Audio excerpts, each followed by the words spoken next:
رسول اللہ صلی اللہ علیہ وسلم جب معراج پہ تشریف لے گئے تو آقا علیہ الصلوۃ والسلام کو جنت میں قرآن کی تلاوت کی آواز سنائی دی۔ آقا علیہ الصلوۃ والسلام نے پوچھا یہ کس کی آواز ہے؟ جنت میں ابھی تک تو کوئی آیا نہیں، یہاں قرآن کی تلاوت کی آواز کہاں سے آ رہی؟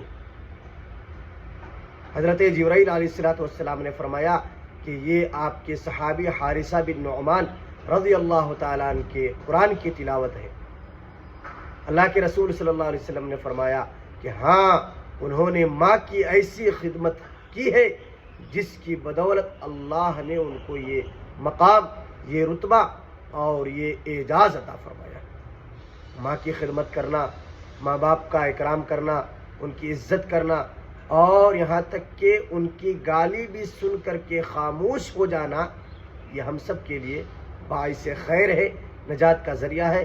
اللہ تعالی تمام احباب کے والدین کو صحت و سلامتی کے ساتھ رکھے۔